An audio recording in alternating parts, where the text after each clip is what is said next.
Ang susunod na programa ay rated PG. Ito ay nangangailangan ng patnubay at gabay ng magulang para sa mga batang manonood. Warning.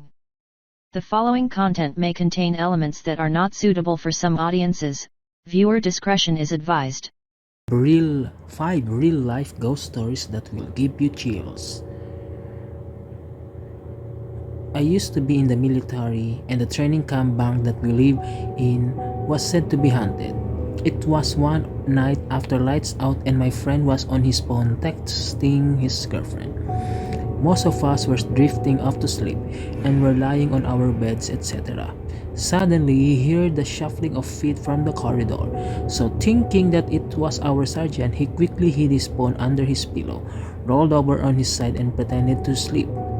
Till this day, what happens next chills me to the bone. While he pretended to sleep, he heard someone right behind him at the other side of his bed going, "Don't worry, you can continue to pretend sleep." I would dismiss this as a figment of his imagination, except about 5 other people around him here it is as well, including me.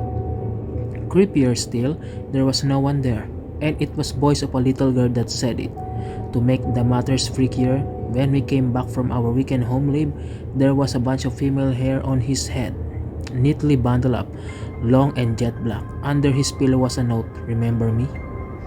Now, as I said it, we're in the middle of a forest in the middle of an island, and at that point in time, there were no female recruits or personnel on this island. Our bunks were locked up for weekend and the duty sergeant had no idea that the incident happened. We never spoke about it after that night. Still chills me to the bone thinking about it. Reddit user Madram Pager. I woke up in a tall dark figure that it was standing a foot from my bed too, except it did have a bright human-like eyes in contrast with its dark body. I don't know how long it was there while I was asleep, but even though I was unconscious, I somehow became aware that I was being watched.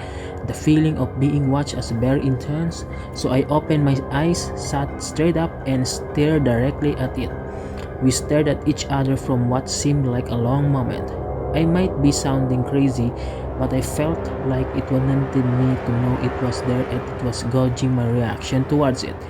It occurred to me that under different circumstances, I probably would been scared upon suddenly seeing a dark, unknown shadow, but in reality, I was too tired to scare. I didn't dare blink until it dissipated away like smoke. Then when the heavy feeling of being watched finally went away, I lied back down and immediately went back to sleep. Not a scary ending, but it was a memorable moment for me. Reddit user.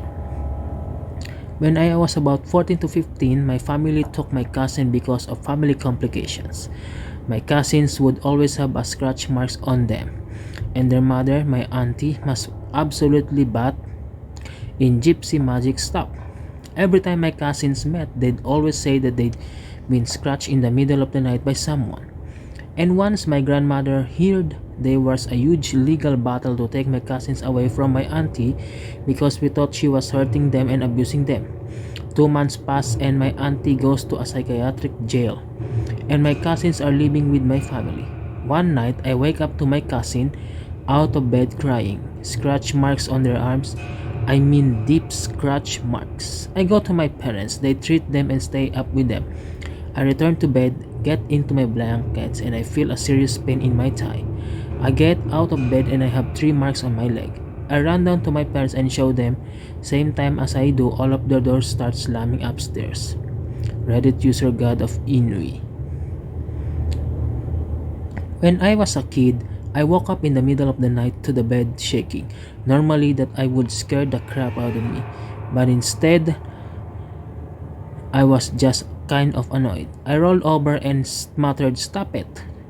The shaking stopped immediately, then a male voice speaks right beside me saying, "Sorry."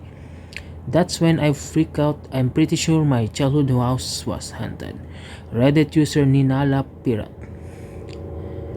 On my previous job, when our building was still under construction, the only floors that were occupied were the first, second, fifth, sixth, and 7th.